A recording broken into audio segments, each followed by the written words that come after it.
os impactos dessa crise na Venezuela para as exportações brasileiras de petróleo. O repórter André Anelli, mais uma vez aqui com a gente. Qual o ponto de vista de Geraldo Alckmin sobre essa questão? André. Sim, Tiago, o vice-presidente Geraldo Alckmin afirmou que, apesar de a Venezuela deter grandes reservas de petróleo, a normalização da produção e das exportações do país exigiria investimentos elevados e de longo prazo. Essa avaliação foi feita em resposta sobre uma possível retomada da Venezuela nos mercados globais de petróleo, o que poderia reduzir parte do espaço ocupado atualmente pelo Brasil em mercados como os Estados Unidos, algo que o vice-presidente vê como improvável, pelo menos no curto prazo.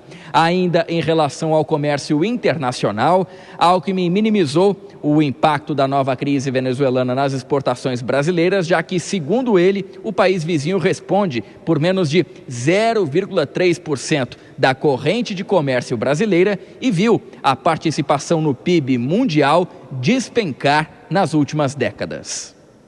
Venezuela, na década de 70, representava mais de 12% do PIB da América do Sul. 12%. Hoje representa 2% do PIB da América do Sul. Então, ela não é tão relevante na questão do comércio exterior com o Brasil. Nós torcemos pela Venezuela, que ela possa se recuperar, que ela possa crescer, que possa aumentar a sua exportação, sua importação. Todo mundo torce para que o país possa se recuperar. As declarações do ministro foram dadas no mesmo dia em que a própria pasta divulgou que a balança comercial brasileira registrou em 2025, no ano passado, um superávit de 68 bilhões e 300 milhões de dólares. Apesar de positivo, esse saldo brasileiro com o exterior caiu 7,9% na comparação com o ano anterior, com 2024, quando somou 74 bilhões e 200 milhões de dólares. Esse foi também o menor superávit da balança comercial brasileira nos últimos 3 anos. Além do impacto do tarifaço norte-americano sobre as exportações brasileiras, outro fator que contribuiu para a redução do superávit no ano passado foi o aumento das importações. A situação da balança comercial do Brasil no ano passado só não foi pior porque o país conseguiu ampliar as exportações para outros mercados consumidores, como a China e a União Europeia, movimento que ajudou então a compensar os efeitos do tarifaço americano. Tiago. Agora, o André, na OEA, o Brasil também foi duro nas críticas à ação dos Estados Unidos na Venezuela. O embaixador Benoni Belli não usou, inclusive, meias palavras para definir a prisão de Nicolás Maduro. É isso? Qual foi o posicionamento?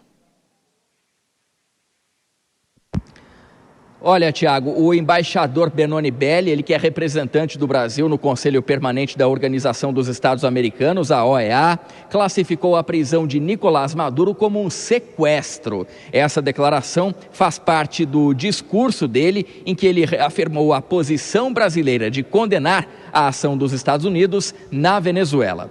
Belli ainda afirmou que a defesa da soberania nacional com base no direito internacional é essencial e que o Brasil não vai hesitar em defender a não intervenção e a paz na América do Sul. Os bombardeios no território da Venezuela e o sequestro do seu presidente ultrapassam uma linha inaceitável. Esses atos representam uma afronta gravíssima à soberania da Venezuela e ameaçam a comunidade internacional com um precedente extremamente perigoso. Agressões militares conduzem a um mundo em que a lei do mais forte prevalece sobre o multilateralismo. Não podemos aceitar o argumento de que os fins justificam os meios.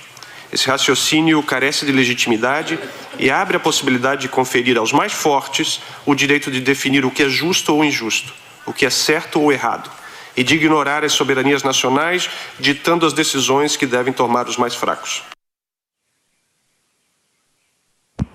O discurso do embaixador foi bem alinhado com a posição do governo federal, que rejeitou o ataque à Venezuela numa carta assinada pelo presidente Lula. A gente relembra que ontem o governo brasileiro também repudiou a operação americana durante uma reunião do Conselho de Segurança da ONU, a Organização das Nações Unidas. Tiago.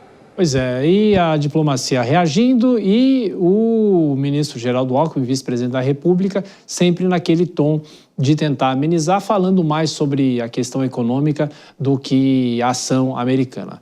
Bom, até amanhã, André, a gente volta a se falar, chamar os nossos comentaristas, o Nelson Kobayashi e também a Dora Kramer. Ô Dora, como sempre, né?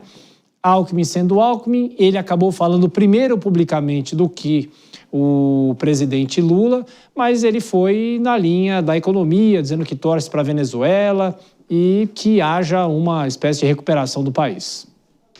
Pois é, por enquanto tudo dentro do script. Você vê que a condução, o combinado é a condução ficar para a diplomacia, e o tom hoje na OEA foi o mesmo tom do embaixador Sérgio Danesi ontem na ONU, até com palavras repetidas, né? Agora, quando o vice-presidente fala, ele fala, como você disse, exclusivamente na área da economia, na área do Ministério de Indústria e Comércio, nada além disso, porque o combinado é, além da condução do processo ser feita pela diplomacia, que o presidente Lula evite improviso sobre esse assunto, exatamente pela necessidade do equilíbrio entre a defesa da soberania dos Estados nacionais, a condenação da violação ao direito internacional e a manutenção das boas relações com o governo Trump. Então, qualquer improviso do presidente Lula nesse aspecto, nesse assunto, é extremamente perigoso, porque a gente sabe como o presidente Lula tropeça nas palavras. Portanto, por isso que eu disse, por enquanto, tudo nos conformes de acordo com o script previsto. Agora vamos ver quando o presidente Lula, de repente, resolver se entusiasmar no palanque e acabar tropeçando. Mas eu tenho a impressão que esse assunto é tão delicado, é um terreno tão minado para o governo brasileiro, que inclusive vai começar a ser cobrado para se manifestar com relação ao futuro da Venezuela, o futuro institucional da Venezuela, realização de eleições, etc. Então, esse terreno é tão minado que tem a impressão que o presidente Lula é capaz de adotar um tom mais prudente. Pois é, campo minado é garantia de alguma coisa, Kobayashi? Não.